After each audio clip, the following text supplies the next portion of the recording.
Let's find a good old podcast. Drive through, no. Something to wrestle, no. Insight, no.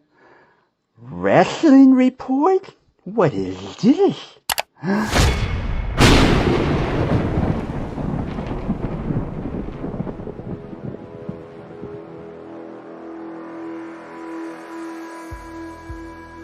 Hello, I would like to take you on a journey into the world of professional wrestling. This is the Rasslin Report.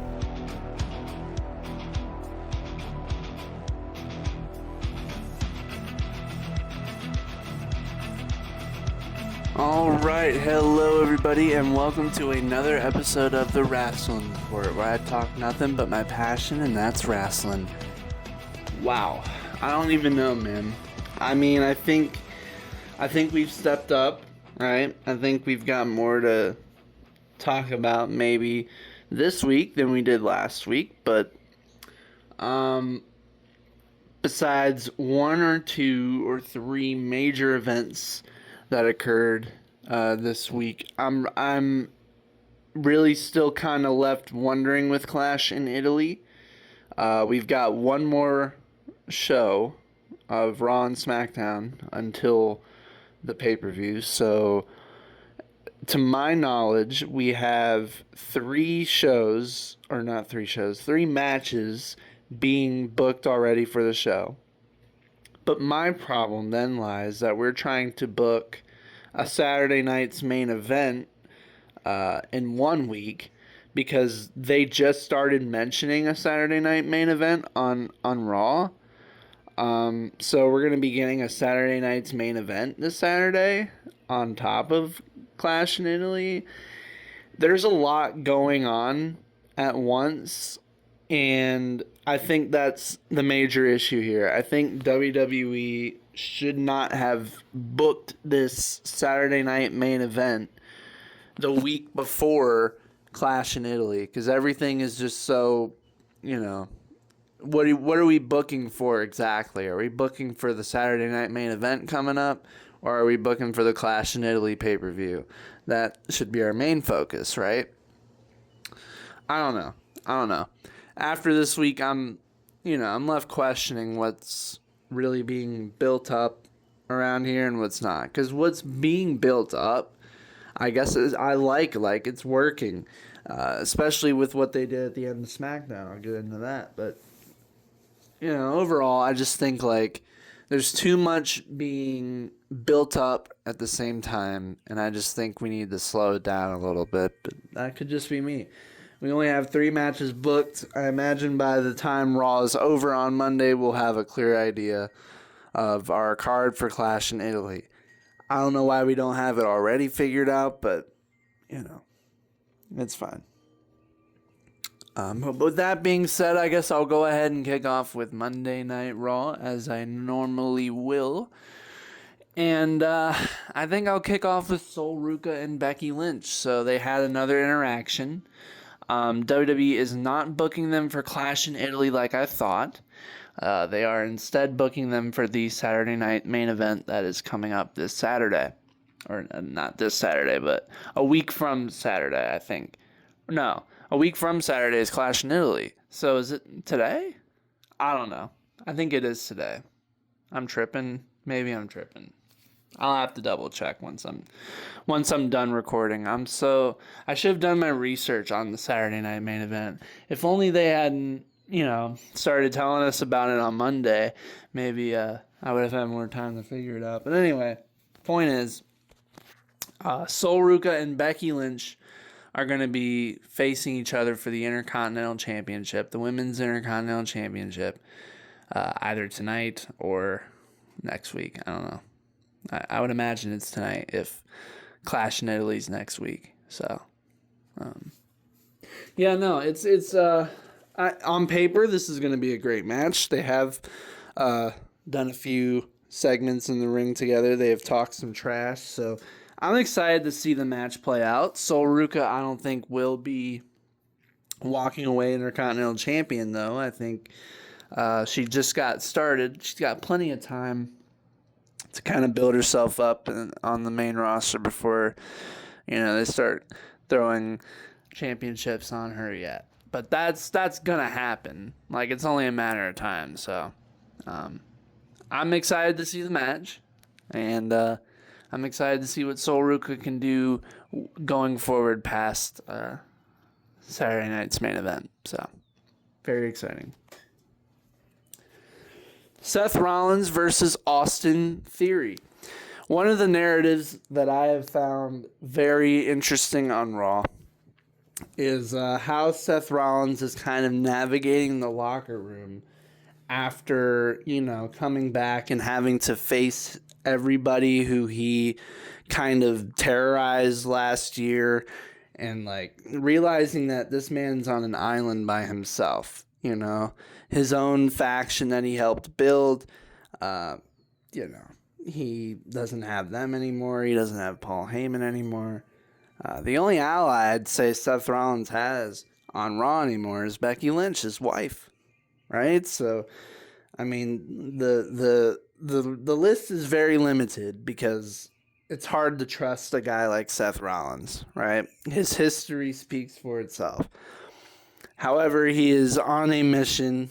He does not care about any of that right now. He is on a war path to exterminate the Vision, the thing he created. And I think he's just at this point trying to right all the wrongs that he had made just a year prior to this stuff happening. So this is a good match. I expected Vision shenanigans, if you will, after the match, and that's what happened. But what made this thing pretty good was that everybody was brawling. And I mean Seth Rollins and the Street Profits, and I mean all of the Vision. I like the fact that we're starting to get more and more of a dynamic going between Seth Rollins and the Street Profits, because there is history between those two guys and Seth as well back in 2019 when Seth wanted to start becoming the Monday Night Messiah. And so, like, I like how they're bringing this together and seemingly setting up the Street Profits for a profitable tag team championship reign. No pun intended. I think that this does nothing but good for the Street Profits. They need to be in high-profile things. They deserve to be in high-profile things. And for Seth Rollins, I want to see him and Breaker probably at SummerSlam, right? I'm sure that's where we're heading with it. Or maybe, because it's not going to be Clash in Italy, so maybe they'll go down to the pay-per-view after that. I don't know if they'll wait all the way till SummerSlam to get those two in a pay-per-view match, but I don't know. We'll see. Overall, like, I'm thoroughly interested in the Seth Rollins and Vision stuff because I want to see its conclusion, and Seth being back does wonders, and I can only imagine that eventually Bronson Reed will come back as well, and we'll have everybody that was involved in this thing to begin with at full strength, and that's a very good thing to hear and a very good thing to see. So I'm excited to see what we got going forward there with Seth and the Vision, and yeah. Roman Reigns and Jacob Fatu. So, one problem I've had with this storyline in the last maybe 2 weeks is that, they haven't necessarily moved the needle. It's just been like all the family fighting Fatu and Fatu getting the upper hand with the Tongan death grip. And, I was thinking, when are we eventually gonna, start moving the needle on this storyline? And so what I like about what they did this week was that they had Jacob Fatu laying. I like the fact that Jacob Fatu didn't come out looking strong here. The Usos and Roman straight up kicked his ass this week. There wasn't any trying to, reconcile it. There was no trying to fix anything. They were just straight up putting belt to ass on Jacob Fatu. Super kicks, spears, splashes. A statement was being made, old school bloodline style. Just a mugging, a beat down. And so that reminded me of how powerful Roman Reigns is when he's got his whole family together. And that also reminds me that this thing between Roman and Fatu is about to be great. Because as Fatu was getting up, regaining consciousness after getting this brutal ass beaten, he tells Roman Reigns that he wants to face him in tribal combat. And at only one time in WWE history has there ever been tribal combat. And usually the basis of tribal combat is that you got two guys fighting for the status of tribal chief, head of the table, king, head of the family. Roman Reigns, with that ulafala around his neck, isn't just something he wears to the ring as like an accessory. It's his whole lineage. It's the culture. It's everything to him. So when we fight for the honor of tribal chief, we're fighting for the absolute best honor in your family that you can ever bestow upon yourself. So when a tribal combat match happens, anything goes. This thing will have chairs, probably kendo sticks, probably Uso involvement, probably. It's gonna be an all out affair. It's gonna be a great match. Do I still think that Jacob Fatu is going to win the world championship? No. The story, I think, will still remain the same. Roman Reigns will find a way to retain the championship because I don't think they are willing yet to let Roman drop his championship to his first major challenger, I'm not saying that, he's going to have a repeat of the 4-year run that he had and he will never be beaten. I doubt that, but it's just not yet. It's not yet. It's not Jacob Fatu. It's not yet. But it's cinema. I'm liking what they're doing now with the tribal combat. I think that this match will be insanely good in Italy. So I cannot wait for it. It's going to be good. And then the meat of Monday Night Raw, the major headline of Monday Night Raw. Last week, I was talking about Obafemi not having any competition. I was talking about Oba facing jobbers week after week and wanting new competition for him, like a mid-card, like Penta. So he comes out and he, does his regular Oba strut like he always does. And I'm thinking, how are they going to do it today? I've heard rumors. I've heard things about Omos. I've heard things about Baron Corbin. So he comes out to the ring, and as he's hitting his great pose in the middle of the ring, somebody attacks him from behind. And that somebody is not only a badass, not only a beast incarnate, not only is he a monster, he is Brock Lesnar. That is right. Brock Lesnar has returned to the WWE. Since we thought at Wrestlemania 42 that we were seeing the last of him after he put his boots and gloves in the middle of the ring, it's clear and obvious that was a fake out. He pulled a Mark Henry. He attacked Obafemi. He hit 4 F5s on Obafemi. Obafemi was left laying. Brock Lesnar, that's not true. I said at the beginning of this show that 3 matches had been announced for Clash in Italy. That's not true. 4 have been. Because I think they had announced Brock and Oba for Clash in Italy immediately after this. So, Brock and Oba 2 is occurring at Clash in Italy. So now, my first burning question, what made Brock do this. My second question, was that retirement at WrestleMania really fake? Or was it real and they just found a way to get him back and have him work a few more matches? I'm not sure the true story behind why we have Brock Lesnar back. It seemed like it was the most poetic way you could have Brock Lesnar go out ever. He got destroyed by a guy who is basically him incarnate. Like, it's interesting to me. It makes me terrified now that Gunther will be the one ultimately to end Brock Lesnar's career now because of this.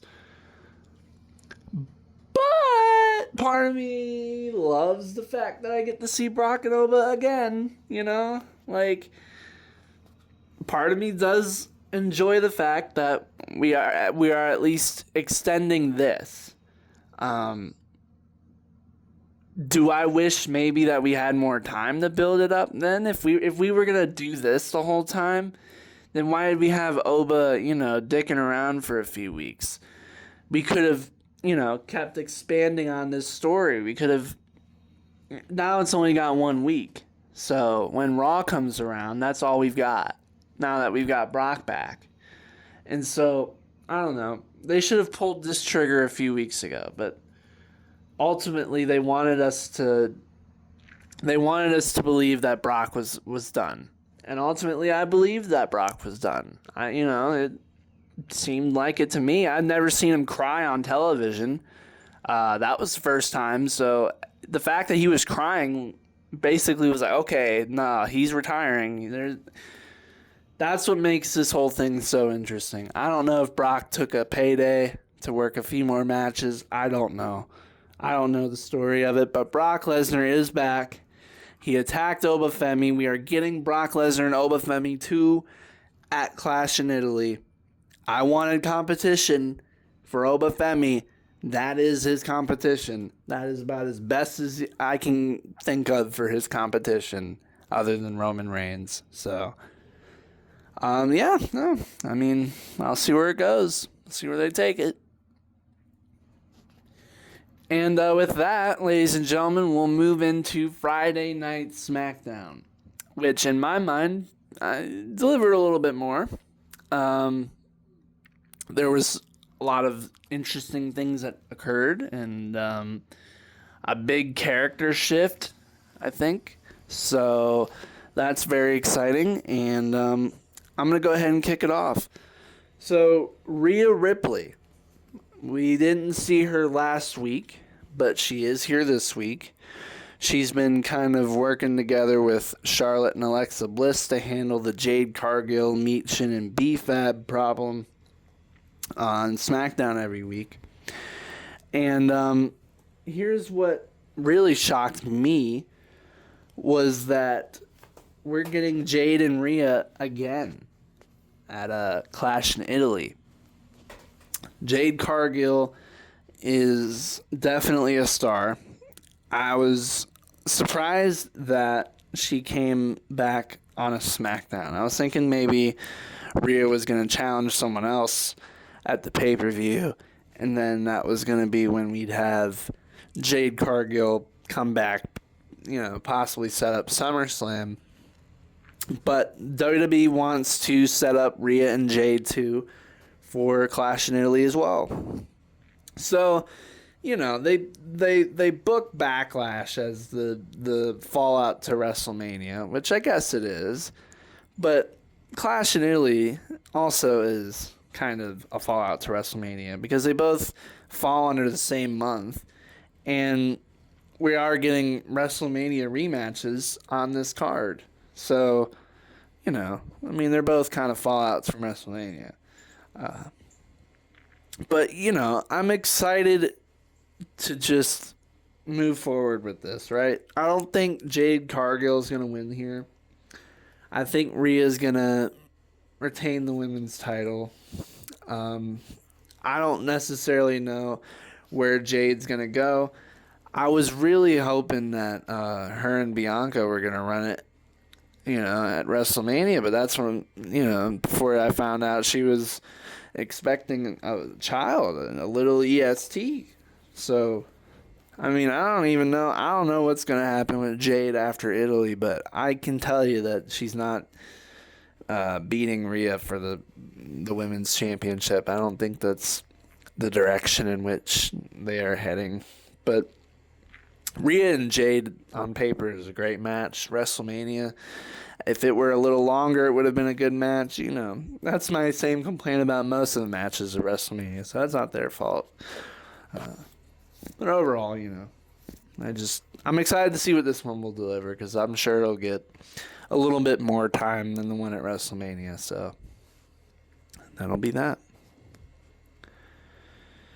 There has been a debut that occurred on SmackDown, kind of quietly, but it occurred. Blake Monroe, formerly known as Mariah May in AEW, was in NXT for a little spell, and she apparently has quietly made her way onto the main roster. She was seen interacting backstage with Chelsea Green. I mean, that duo alone sounds like money. I just, without even seeing much of it yet, I'm excited to see what Blake Monroe can do on the main roster.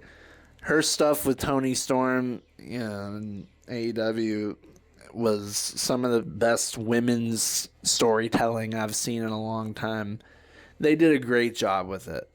So, based off of that alone, I don't know what high-profile feud she would have, but I'm excited to see what high-profile feud she would have, and I'm hoping that they kind of keep this gimmick with her, because this kind of fits her, this 1950s style character.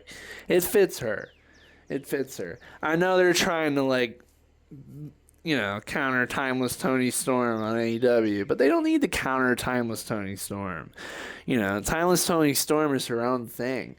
She's so unique that you can't even replicate her without trying to be just like her. She has invented herself into that gimmick. So there is no replicating that. But, you can make your own kind of character based off of a retro style. So I'm excited to see what Blake Monroe can do. Going forward on the main roster, this is just kind of the start for her. So, can't expect too much yet. And then we got a little rivalry renewal from NXT. Trick Williams and Carmelo Hayes. They had a match. I was so looking forward to it. Kind of wish it was on a pay-per-view, but that's okay. That's okay. Hey, we can have some bangers on a SmackDown too, and that's what they had.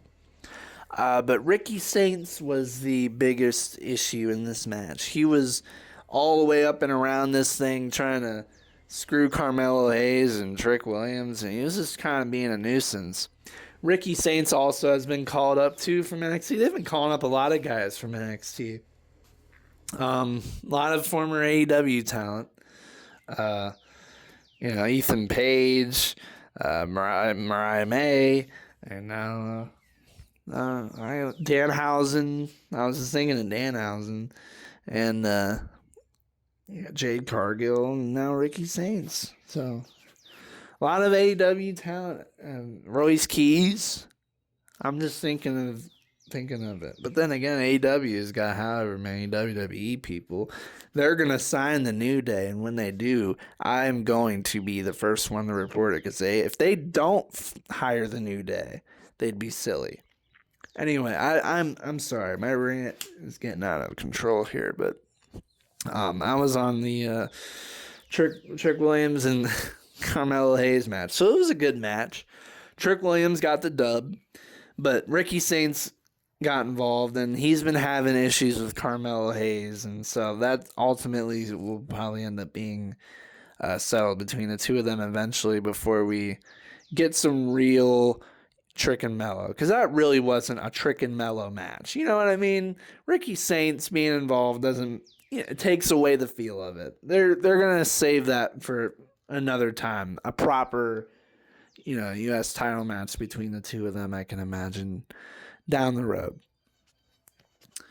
And then we get to our main event of SmackDown, the part of SmackDown where I think has the most discussion. And that is Cody Rhodes versus Sami Zayn. There has been talk since WrestleMania about what is going to happen next with Sami Zayn.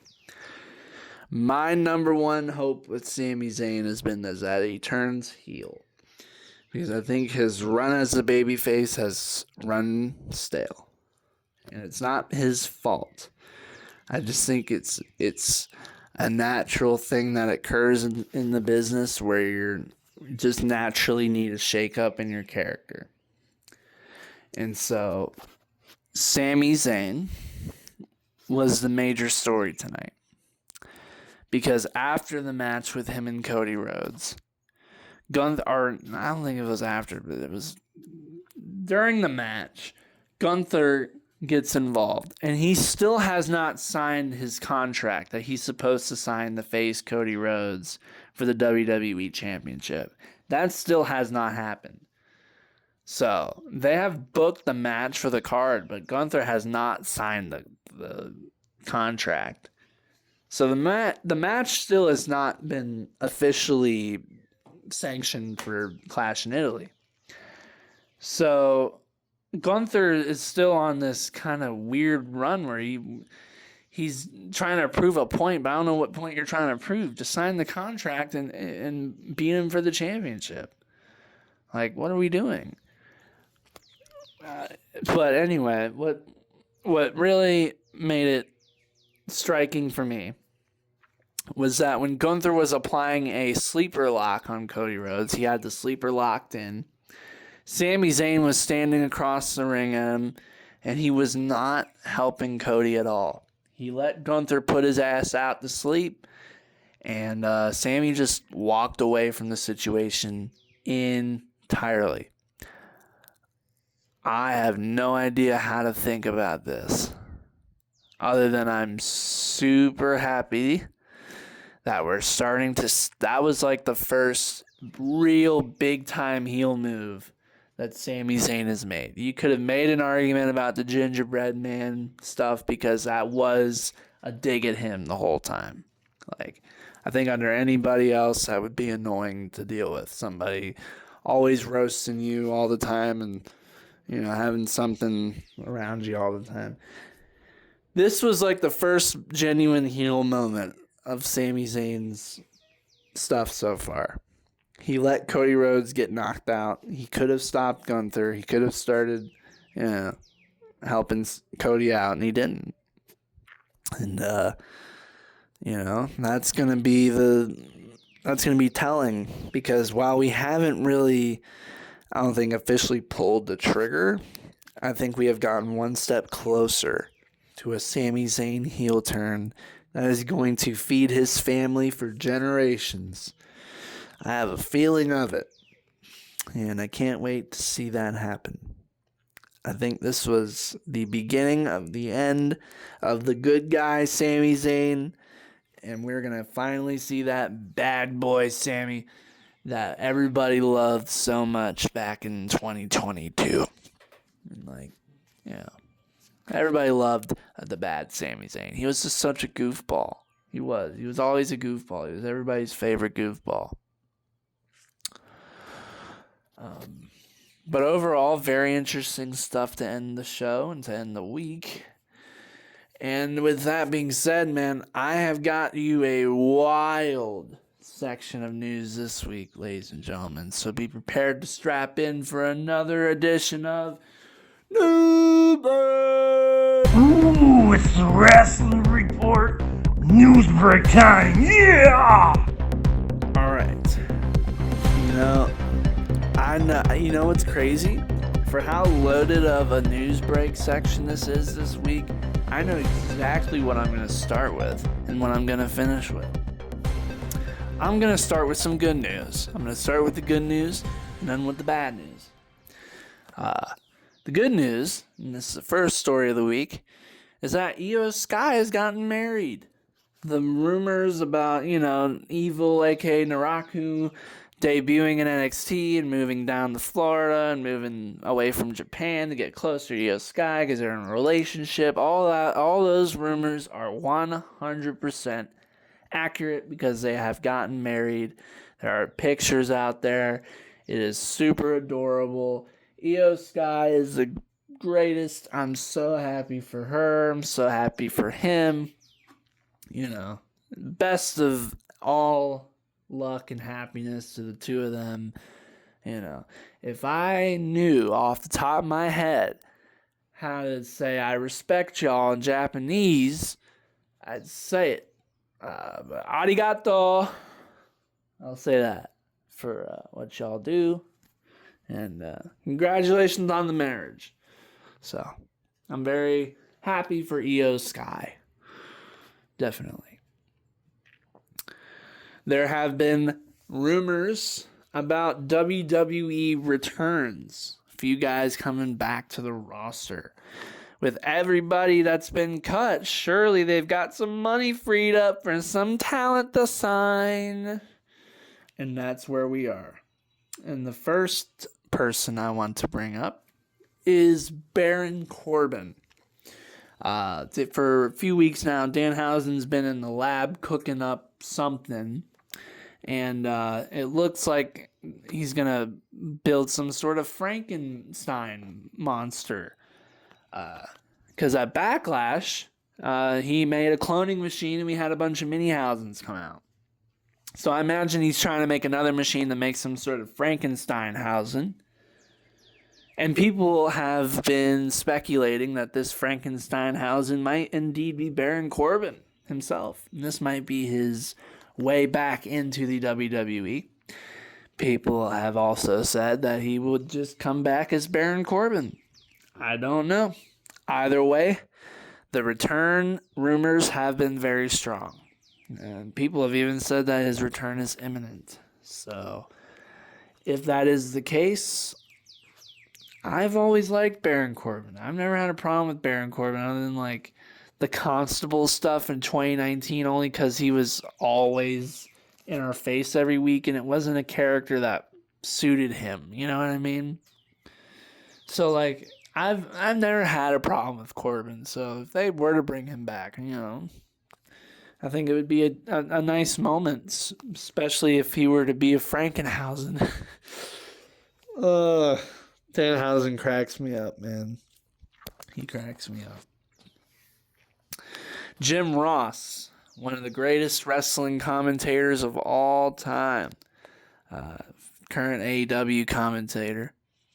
He has been rumored to have possible chances of dementia or Alzheimer's, or that it's got a chance of growing. He had a neurologist appointment recently, and they are worried that it's coming. And so JR's basically on the mindset that, you can't really control dementia because you can't. You can't control Alzheimer's either because you can't. You can take pills to try and mitigate it, but, there's only so much you can do. It's really sad. He's been through so much in his life with the Bell's palsy and then losing his wife, and he's been through a lot, man, and it sucks to hear more stuff about his health because he's one of the greatest commentators to ever do it.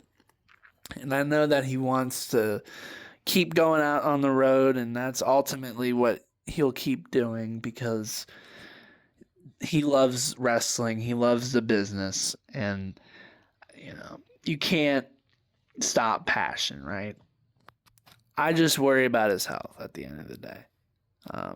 The guy has nothing left to prove to the business.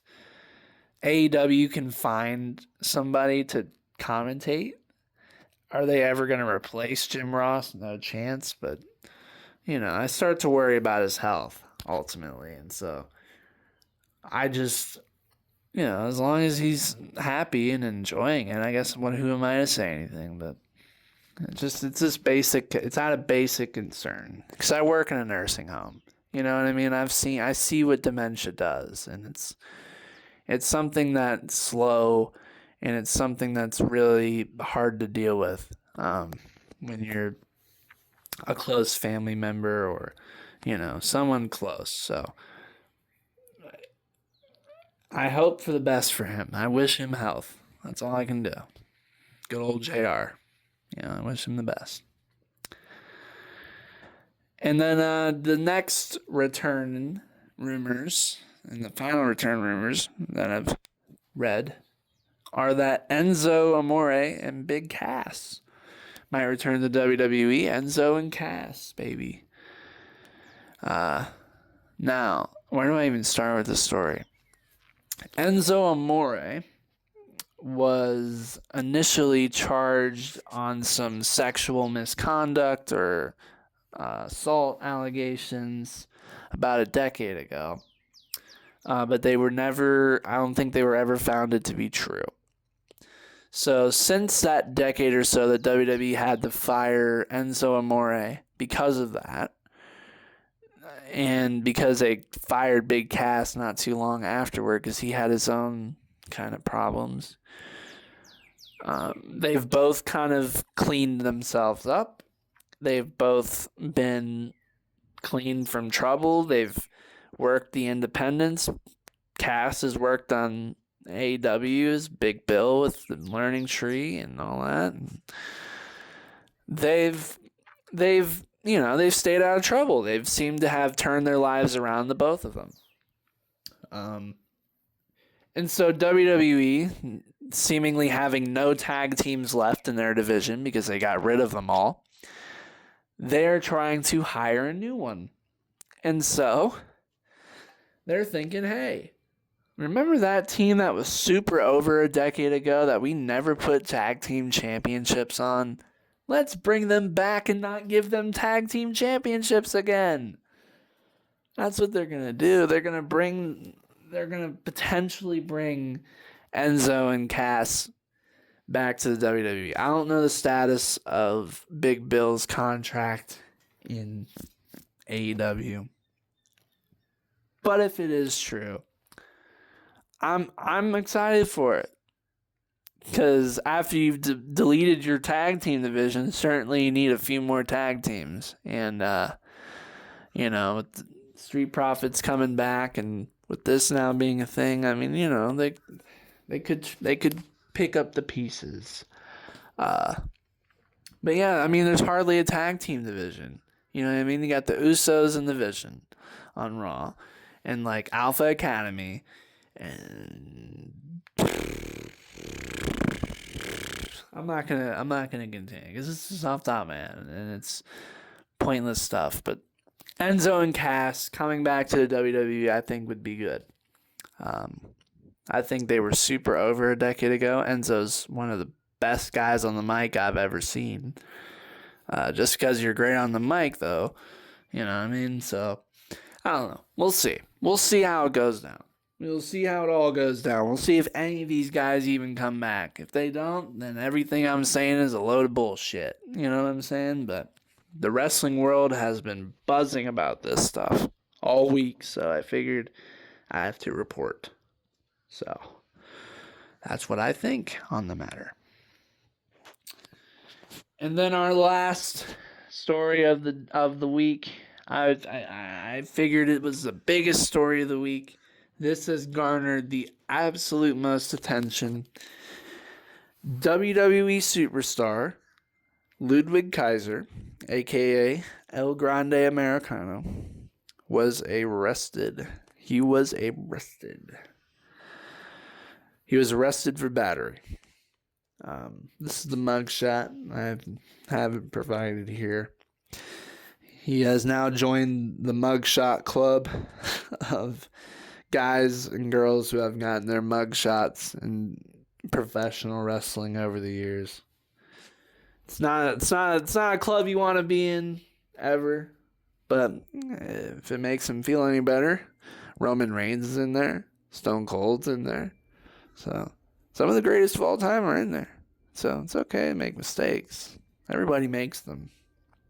So, however, upon reading the story, because now there's multiple accounts of it, the official police report says a guy named Richard Reap was asking him, Kaiser, and this girl to stop making out in this elevator. He was feeling uncomfortable by their presence, I guess, in the elevator. This is the police report. And so then apparently Kaiser beat the shit out of him after that. But then there's another account that says that Kaiser was just trying to defend his person after the guy was calling his Kaiser's girl a bunch of racial stuff and was being an asshole. One account says that this Richard Reap was an asshole about the situation. Another account says that Kaiser was an asshole about the situation. I'm not going to tell you which one's the truth because I don't know which one's the truth. We don't have the official state. We don't have the truth. There's multiple different tellings of what happened. All we know is that he is out of jail. He got out of jail on bail. Kaiser was arrested. He was let go. He wanted to work more while the court case is still being figured out, while everything's still being figured out. And I don't think that's what's going to end up happening. And I think WWE's going to end up scrapping the storylines altogether. I don't know for sure. Depending on the truth of the situation, we'd have to really figure that out for sure. But with that being said, ladies and gentlemen, what a news break. What a Rasslin report. What a week. I'd like to thank you all very much for the continued support as always, and I will see you all next week, baby, before Clash in Italy. Woo!